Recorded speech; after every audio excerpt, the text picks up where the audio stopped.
Welcome to Nanak classes. दोस्तों, Nanak classes के YouTube channel पे आपका स्वागत है। लगातार आपको राजस्थान अध्ययन के चैप्टर जो हैं वो क्लियर करवाए जा रहे हैं। रीट मुख्य परीक्षा हो, चाहे सीएटी का एग्जाम हो, चाहे एलडीसी का हो, चाहे आरओ का, कोई भी एग्जाम हो राजस्थान की दृष्टि से, उस सब एग्जामों के लिए राजस्थान अध्ययन की पुस्तकों का अध्ययन हो रहा है। आपको सबसे पहले कक्षा 9, फिर कक्षा 10 और फिर कक्षा 11 और अब आपकी चल रही है कक्षा 12 का चैप्टर आपके सामने है। आज कक्षा 12 के चैप्टर में हम पढ़ेंगे अध्याय नंबर 5, 6, 7 और 8, क्योंकि वही चीजें हम पढ़ रहे हैं जो हमने पीछे नहीं पढ़ी। जैसे मान लो कक्षा 10 के अंदर जो हमने पढ़ लिया उसको दोबारा रिवाइज नहीं करेंगे, एक्स्ट्रा हटकर जो भी चीजें हैं उनकी चर्चा करेंगे। ये रोज आपको टेस्ट शाम 7 बजे आपको टेस्ट मिल जाता है नानक क्लासेज ऐप पे। 9 से 12 की टेस्ट सीरीज चल रही है। जब 12वीं क्लास की पुस्तक खत्म होते ही उसके बाद में 6, 7 और 8 ये तीनों पुस्तक भी आपको इसमें मिल जाएगी। तो आप निरंतर अध्ययन कीजिए, अच्छे तरीके से पढ़िए, आपको सफलता मिलेगी। बस ये टेस्ट जरूर ज्वाइन कीजिए, क्योंकि आपको बार बार अभ्यास करने के लिए टेस्ट की जरूरत है। क्योंकि इन पुस्तक में कुछ ऐसी चीजें लिख रखी है जो एक बार में हम याद नहीं कर पाएंगे। दूसरी बात बता देता हूं, कल से हमारी पुस्तक बाजार में उपलब्ध हो रही है।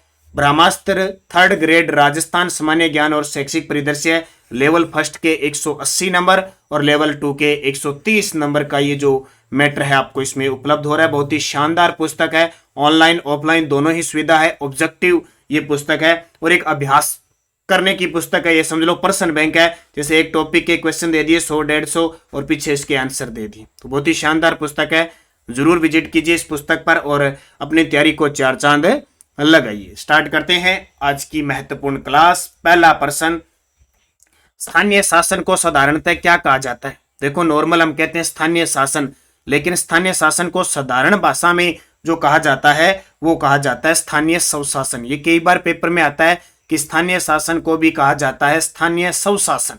क्या कहा जाता है? स्थानीय स्वशासन। ये याद रखना, ये सीधा सीधा पेपर में आता है, स्थानीय स्वशासन। स्थानीय शासन को क्या कहते हैं? देखो, कोई अंतर नहीं है। स्थानीय स्थानीय, शासन शासन, सव लगा है बस, यानी खुद का शासन। ये संविधान संशोधन में स्थानीय शासन को संवैधानिक दर्जा दिया गया। वैसे संविधान में तो स्थानीय शासन है, हम क्या बोलते हैं? स्थानीय स्वशासन। तो किस संविधान संशोधन के तहत स्थानीय शासन को संवैधानिक दर्जा दिया गया? तो किसमें, कौन सा संविधान संशोधन था? तो यहाँ पे दोनों ही हट गए क्या, एक कर लो इसमें 73। ठीक है, यहाँ 73वां संविधान संशोधन जो 1993 का है, उसमें स्थानीय स्वशासन को संवैधानिक दर्जा दिया गया। क्योंकि पेपर में आता है 73वां संविधान संशोधन किससे संबंधित है, 74 किससे है? 73वां तो है स्थानीय शासन यानी पंचायती राज से, और 74वां किससे संबंधित है? 74वां है शहरी स्वशासन से। दोनों ही ये 1992 में देखो रखे गए थे, पारित 1993 के अंदर हुए थे। ये याद रखना, इसलिए 73वां संविधान संशोधन 1993। भारतीय संविधान में स्थानीय शासन को किस सूची में रखा गया है? जैसे संघ सूची, संवर्ती सूची, राज्य सूची। तो जो स्थानीय शासन है उसको किस सूची में रखा गया है? राज्य सूची में। किसमें? राज्य सूची में। इसलिए राज्यों का, यानी राज्य सूची का रखने का मतलब इसका काम करने का अधिकार होता है राज्यों को। राजस्थान में प्रथम नगरपालिका 1864 में कहां स्थापित हुई? राजस्थान में प्रथम नगरपालिका 1864 में कहां स्थापित हुई? माउंट आबू। और माउंट आबू कहां पे है? सिरोही में। राजस्थान नगरपालिका अधिनियम किस वर्ष पारित किया गया? राजस्थान नगरपालिका अधिनियम किस वर्ष पारित किया गया? 1959 को। और आपको पता होगा 2 अक्टूबर 1959 को ही राजस्थान के नागौर जिले के बगदरी गांव से पंचायती राज की शुरुआत होती है। उस समय मुख्यमंत्री होते हैं राजस्थान के मोहनलाल सुखाड़िया और देश के प्रधानमंत्री होते हैं पंडित जवाहरलाल नेहरू। 74वें संविधान संशोधन अधिनियम का संबंध किससे है? तो 74वां पूछे तो शहरी स्वशासन से। किससे? शहरी स्वशासन से। 73वां पूछे तो ग्रामीण स्वशासन से। सभा, समिति, विदत जैसी संस्थाओं का उल्लेख किस वेद में मिलता है? तो सभा होगी, समिति होगी, विदत जैसी जो संस्थाएं हैं, संस्थाएं, ये का उल्लेख किस वेद में मिलता है? तो ऋग्वेद और अथर्ववेद दोनों में मिलता है। कक्षा 12 की इस पुस्तक में लिखा हुआ है, ध्यान रखना, ऋग्वेद और अथर्ववेद दोनों में।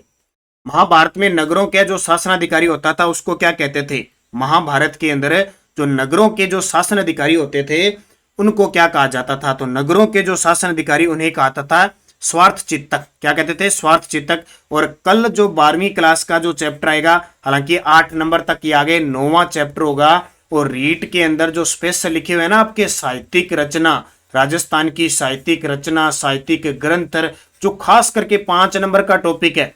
बोलिया मैं आपको करवा चुका हूं, ग्रंथ करवा चुका हूं, लेकिन साहित्यिक राजस्थान साहित्यिक रचना उसके कम से कम 50 क्वेश्चन मिलेंगे और 100% जहां तक मुझे उम्मीद है वहां से आपके रीट में से प्रश्न पक्का आएगा, कल की क्लास से तो पक्का। तो महाभारत में नगरों के शासनाधिकारी को क्या कहते हैं? स्वार्थ चित्तक। कौटिल्य के अर्थशास्त्र के अनुसार नगर का सबसे बड़ा पदाधिकारी क्या कहलाता है? कौटिल्य ने अर्थशास्त्र ग्रंथ लिखा था जो राजनीति से संबंधित है, उसमें क्या लिखा है कि नगर का सबसे बड़ा पदाधिकारी क्या कहलाता था? तो शासन का सबसे बड़ा पदाधिकारी कहलाता था नागरिक। देखो नाम देखो, नागरिक, यानी नगर, जो नगर था उसका सबसे बड़ा पदाधिकारी क्या, किसको कहते हैं? नागरिक। पाटलिपुत्र का प्रशासन 5-5 सदस्यों की कितनी समितियां करते थे?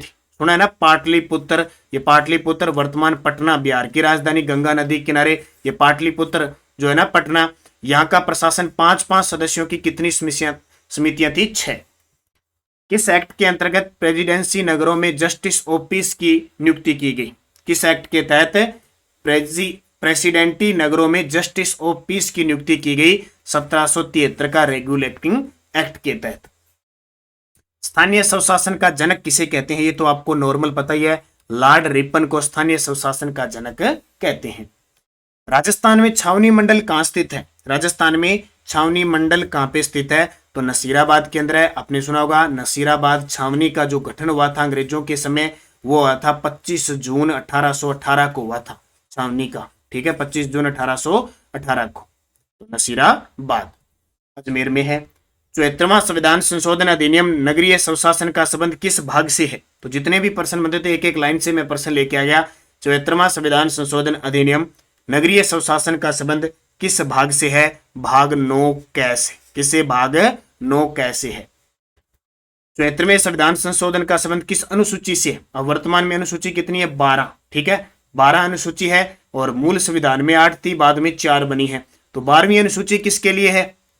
74वें संविधान संशोधन। और 11वीं अनुसूची इसमें क्या है? ग्रामीण स्वशासन, वो 73वें संविधान संशोधन से संबंधित है। 74वें संविधान संशोधन शहरी स्वशासन में कितने विषय शामिल है? तो 18। कितने? 18। और 73वां संविधान संशोधन की बात करें तो उसमें जो ग्रामीण स्वशासन है उसमें 29 विषय शामिल है। तो उसमें 29 है, इसमें 18 है।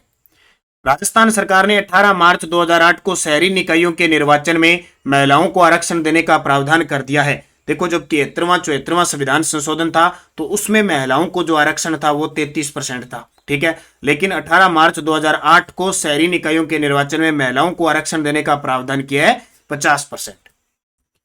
असत्य बताइए। देखिए बहुत ही आसान सा है। नगर निगम 5 लाख से अधिक जनसंख्या, नगर परिषद 1 लाख से अधिक जनसंख्या किंतु 5 लाख से कम, नगर पालिका 50,000 से अधिक किंतु 1 लाख से कम जनसंख्या, उपयुक्त सभी। और अभी बात करें तो राजस्थान में नगर निगम कितने हैं? 10 नगर निगम है। पहले 7 थे, अब 3 अलग कौन से बन गए? एक जयपुर में बन गया, एक जोधपुर में बन गया और एक कोटा में, तो 2-2 हो गए यहाँ पे। ये अक्टूबर 2019 को बन गए थे। तो टोटल 10 नगर निगम हो गए, 34 नगर परिषद है। नगर निगमों की स्थापना वर्ष बताइए। देखो ये नगर निगम, जयपुर और जोधपुर नगर निगम बने थे 1992 में, कोटा नगर निगम बना था 1993 में, बीकानेर और अजमेर नगर निगम बने थे 2008 में। सभी सत्य। बीकानेर और अजमेर 2008 में, कोटा 1993 में, जयपुर जोधपुर 1992 में, उसके बाद में भरतपुर बना। असुमेलित बताइए। नगर निगम जो होता है उसका अध्यक्ष यानी उसके जो प्रमुख होता है उसको महापौर या मेयर कहते हैं। कल परसों मैंने बताया था ना, ग्रेटर जयपुर के मेयर महापौर सौम्या गुर्जर चर्चा में रही थी। तो जो नगर निगम होता है उसका जो अध्यक्ष होता है या मुख्य होता है उसको महापौर या मेयर कहते हैं। नगर परिषद का होता है उसको सभापति कहते हैं और नगर पालिका होता है उसको अध्यक्ष कहते हैं। सभी सत्य। आपको प्रश्न ऐसे मिलेंगे एग्जाम में, जो परीक्षा होगी आपकी उस प्रकार के प्रश्न ही मिले और बार बार आपने देखा होगा प्रश्न ऐसे ही आते हैं। तो नगर निगम 5 लाख तक की, 5 लाख से अधिक जनसंख्या वाले, नगर परिषद 1 लाख से 5 लाख और नगर पालिका 20,000 से 1 लाख। जैव विविधता के कारण किस राष्ट्रीय उद्यान को यूनेस्को द्वारा विश्व प्राकृतिक धरोहर घोषित किया गया, यानी यूनेस्को की विश्व धरोहर सूची में शामिल किया गया था? केवलादेव घना पक्षी विहार जो 1985 में से घोषित किया गया। आपको पता है ये रामसर साइट में भी घोषित है और यूनेस्को की विश्व धरोहर सूची में शामिल है। ये एक राष्ट्रीय उद्यान भी है, अभयारण्य के साथ साथ है राष्ट्रीय उद्यान भी है। राजस्थान वानिकी व जैव विविधता परियोजना किस देश के सहयोग से चल रही है? अभी शायद अभी एक तो आंसर की आगे सारे पेपरों की वन रक्षक के जो पेपर होते ना इनकी ऑफिशियल आ चुकी है, वो मिला लेना। कोई पर्सन आप में कुछ डाउट भी होंगे बहुत सारे, क्योंकि ये बोर्ड है जो राज्य कर्मचारी चयन बोर्ड है, ये हर पेपर में तीन चार प्रश्नों में डाउट रखता ही रखता है, और डाउट रखने के बाद उनकी फिर ये आपत्ति भी लगवाता है। बहुत ही सिंपल सा कई प्रश्न ऐसे होंगे जो डाउट स्पेशल लगाएगा वो। तो राजस्थान वानिकी व जैव विविधता परियोजना किस देश के सहयोग से चल रही है? जापान के सहयोग से। किसके सहयोग से? जापान। पाली में रंगाई छपाई उद्योग के कारण कौन सी नदी जल प्रदूषण के कारण प्रदूषित हो रही है? पाली जो क्षेत्र है ना वहां पे रंगाई छपाई के बहुत उद्योग है, उस कारण जो माही नदी है ना, लूनी नदी है ना, वो प्रदूषित हो रही है। बहुत बार प्रश्न आता है कि राजस्थान की कौन सी नदी रंगाई छपाई के लिए के कारण प्रदूषित हो रही है? लूनी। राजस्थान के दक्षिण भाग में नाहरू या नारू रोग का कारण कौन सा प्रदूषण है? अब देखो इंपॉर्टेंट है, राजस्थान के जो दक्षिणी भाग है वहां पे नाहरू या नारू रोग का कारण कौन सा प्रदूषण है? तो ये कौन सा प्रदूषण है? जल प्रदूषण है। कौन सा? जल प्रदूषण के कारण एक रोग हो रहा है, नारू रोग। ध्वनि का मापन क्या होता है? अब ध्वनि का मापन तो आपको पता है, डेसिबल। ध्वनि को किस में मापते हैं? डेसिबल में। वार्तालाप के लिए कितने डेसिबल ध्वनि आंकी गई है? यानी वार्तालाप करते हैं ना अपने, आपको याद होगा जब छोटी क्लास में 7वीं 8वीं 10वीं में आदत होती थी, क्लास के अंदर जितने भी विद्यार्थी बैठे होते 1 मिनट टीचर का ध्यान भट गया या टीचर बाहर गया, पीछे से क्लास को उठा देते थे, तो कितना भी कुछ ही करते फिर भी धक्के से एक दूसरे से बोलते थे। तो एक तो आम बोलचाल होती है उसका पता नहीं चलता, जैसे 60 डेसिबल तक आराम से आप बात कर सकते हो, और फिर आप 60 डेसिबल से 120 डेसिबल सीधा चले जाते हो तो फिर टीचर चिल्लाता था, अरे चुप नहीं रह सकते थे कि क्या कर रहे हो, मूर्ख हो क्या, ये हो वो हो, उसको जितनी गाली आती थी वो दे देते था। ठीक है, तो आप 60 डेसिबल तक तो ठीक हो, इससे ऊपर चढ़ जाते हो वो 120 150, फिर आप खतरनाक साबित हो जाते हो, क्लास से बाहर आवाज जाने लग जाती है। और 150 तो साउंड वगैरह होते हैं ना, वो होते हैं बहुत ज्यादा हो जाती है। ठीक है, तो 60 डेसिबल। ध्वनि प्रदूषण नियंत्रण हेतु राजस्थान कोलाहल नियंत्रण एक्ट कब बना? ध्वनि प्रदूषण नियंत्रण हेतु राजस्थान कोलाहल नियंत्रण एक्ट कब बना था? 1963 के अंदर बना था।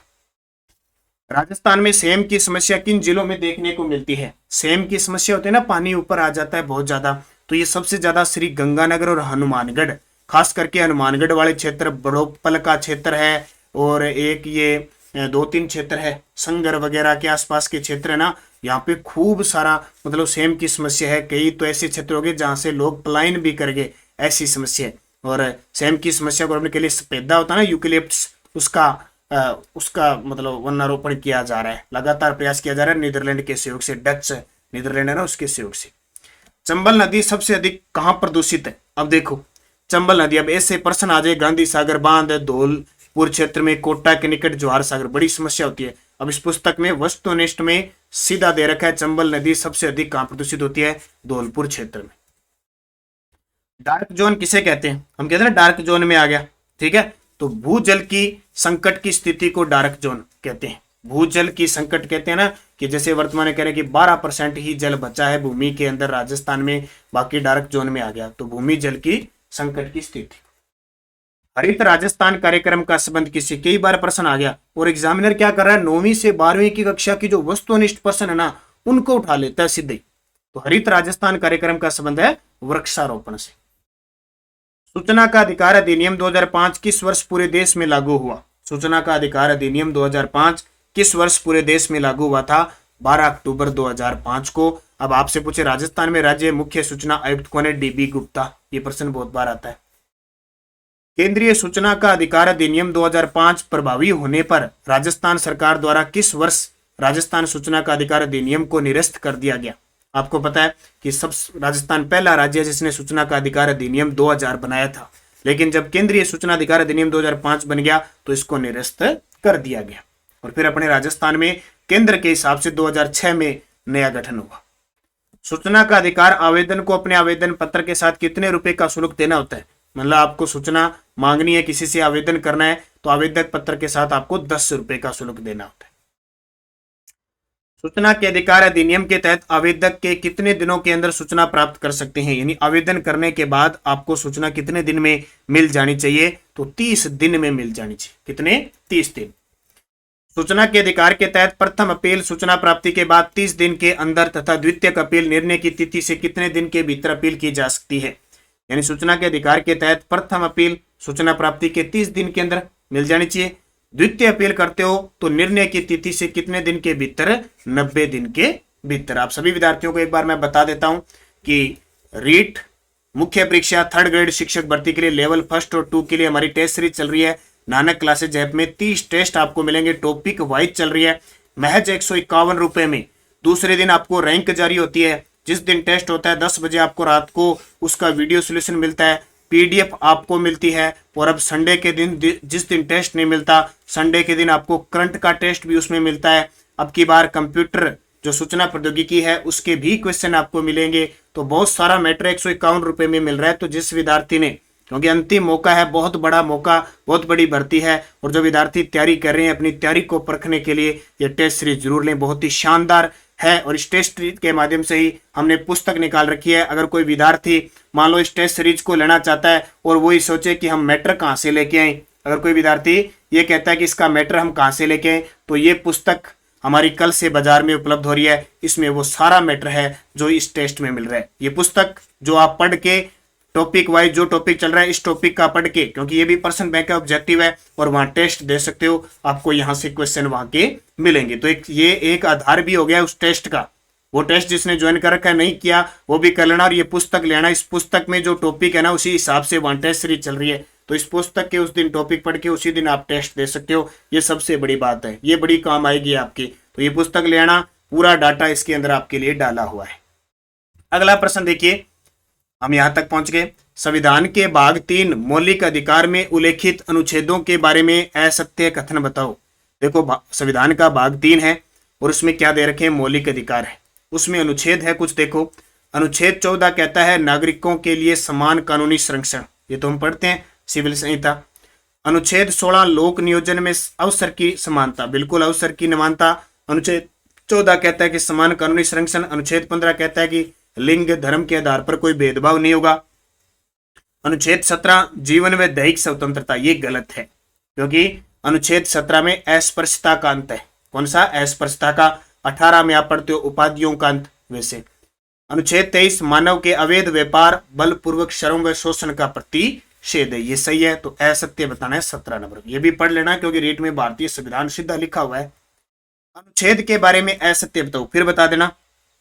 अनुच्छेद के बारे में देखो, अनुच्छेद 24 क्या कहता है? कारखानों में बालकों के नियोजन पर प्रतिबंध, बिल्कुल। अनुच्छेद 21 कहता है कि जीवन व दैहिक स्वतंत्रता। अब पीछे आपको पढ़ाया था ना, अनुच्छेद 17 अस्पृश्यता का अंत है, इसमें जैविक व दैविक जीवन व दैहिक स्वतंत्रता नहीं है। तो यहाँ आ गया आपका अनुच्छेद 21 जीवन व दैहिक स्वतंत्रता। इसी के तहत तो है 21A के तहत निःशुल्क अनिवार्य शिक्षा का अधिकार। अनुच्छेद 17 स्पर्शता का निषेध, बिल्कुल सही है, अस्पृश्यता का निषेध। अनुच्छेद 32 धार्मिक स्वतंत्रता, ये गलत है क्योंकि ये बहुत इंपॉर्टेंट है। अनुच्छेद 32 में संवैधानिक उपचारों का अधिकार है, तो ऐसे सत्य हो गया। राष्ट्रीय मानवाधिकार आयोग की स्थापना कब हुई? तो राष्ट्रीय पूछे तो 1993। कब? 1993। राज्य मानवाधिकार आयोग का गठन कब हुआ? राज्य मानवाधिकार आयोग का गठन कब हुआ था?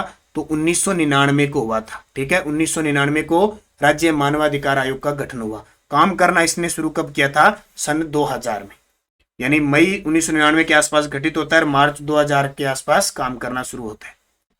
राज्य मानवाधिकार संशोधन अधिनियम 2006 के अनुसार आयोग में अध्यक्ष सहित कितने सदस्य होते हैं? तो 2006 में एक संशोधन के अनुसार आयोग में अध्यक्ष सहित 3 सदस्य होते हैं। कितने? और वर्तमान में राज्य मानवाधिकार आयोग के अध्यक्ष कौन है? जीके व्यास। जीके व्यास का मतलब गोपाल कृष्ण व्यास। संविधान के किस अनुच्छेद के तहत बच्चों को शिक्षा उपलब्ध करवाने में माता पिता अभिभावक का मौलिक कर्तव्य माना जाएगा? ठीक है, यानी अनिवार्य है, उनको शिक्षा देनी पड़ेगी। वह संविधान का अनुच्छेद है 51 क। और ये सारे के सारे शिक्षा, नवाचार और आपके लिए शिक्षा से संबंधित है, तो क्वेश्चन कोई भी आ सकता है। अगला प्रश्न देखो, बाल श्रम नियंत्रण व प्रतिषेध अधिनियम कब पारित हुआ? बाल श्रम नियंत्रण व प्रतिषेध अधिनियम कब पारित हुआ? 1986 को। कब? 1986। कन्या भ्रूण हत्या को रोकने के लिए पीसीपीएनडीसी एक्ट कब बना? ठीक है, कन्या भ्रूण हत्या यानी लिंग की अगर आप सूचना देते हो, लिंग जांच करवाया जाता है, क्योंकि पिता या पुत्र या पुत्री होता है। होता क्या होता है कि जब पुत्री हो जाती है तो फिर इसका मतलब लिंग देख लिया जाता है, तो उसको क्या है, गर्भ में ही उसको मार दिया जाता है, कन्यावध जिसको कहते हैं। तो कन्या भ्रूण हत्या रोकने के लिए एक एक्ट बना पीसीपीएनडीसी। राजस्थान पुलिस का जिसने पेपर दिया है उसको अच्छे तरीके से पढ़ा होगा। तो ये जो पीसीपीएनडीसी एक्ट बना था सर्वप्रथम 1994 के अंदर, पूरी धारा वगैरह ये इसमें। समेकित बाल विकास योजना कब प्रारंभ की गई? समेकित बाल विकास योजना कब प्रारंभ की गई? 1975 में। कब? 1975 में शुरू की गई। राजस्थान राज्य बाल अधिकार संरक्षण आयोग का गठन कब किया गया? राजस्थान राज्य बाल अधिकार संरक्षण आयोग का गठन कब किया गया? फरवरी 2010 के अंदर। राजस्थान राज्य बाल अधिकार संरक्षण आयोग का गठन फरवरी 2010 में हुआ। वर्तमान में इसकी जो अध्यक्ष है वो संगीता बेनीवाल है। कौन है? संगीता बेनीवाल, जो जोधपुर जिले की है। कहां की है? जोधपुर जिले से इनका संबंध है। अब आपको याद रखना है, फरवरी 2017 में राजस्थान राज्य आवासन मंडल की स्थापना हुई थी और 18 फरवरी 2010 को राजस्थान में वन नीति लागू, यानी वन अधिनियम बना। आरटीई 2011 के किस भाग में बाल अधिकारों का संरक्षण से संबंधित प्रावधान है? आरटीई 2011 का मतलब क्या है? राजस्थान निःशुल्क बाल शिक्षा अधिकार अधिनियम 2011 के तहत बाल अधिकारों का संरक्षण है। क्योंकि आपने पढ़ा होगा कि आरटी 2011 राजस्थान के संदर्भ में टोटल 10 भाग है, उसका 9 नंबर भाग है ना, वो बाल अधिकारों के संरक्षण से संबंधित प्रावधान करता है। पढ़ लिए होंगे आपने ये सारी चीजें। दुनिया का सबसे पहला देश जो सूचना का अधिकार प्रदान करने वाला है, दुनिया का पहला देश जिसने सूचना का अधिकार अधिनियम प्रदान किया, तो सबसे पहले लागू हुआ स्वीडन के अंदर। सूचना आयोग अधिकारी पर अधिकतम कितना आर्थिक दंड आरोपित कर सकता है? सूचना आयोग अधिकारी पर अधिकतम कितना आर्थिक दंड आरोपित कर सकता है? अधिकतम 2500। कितना? 2500 रुपए। अंतर्राष्ट्रीय सूचना दिवस सर्वप्रथम कब बनाया गया? अंतर्राष्ट्रीय सूचना दिवस सर्वप्रथम बनाया गया 12 अक्टूबर 2005 को। आतो सुरगा न शर्मावे, ई पर देव रमण न आवे, धरती धोरारी। हम पढ़ते हैं ना कि धरती धोरारी रचना किसकी है? कन्हैया लाल सेठिया की। अपने नॉर्मल पढ़ते हैं धरती धोरारी रचना नैया, इनका पूरा ये गीत है, आतो सुरगा न शर्मावे, ई पर देव रमण न आवे, धरती धोरारी। पढ़ते हैं ना पूरा।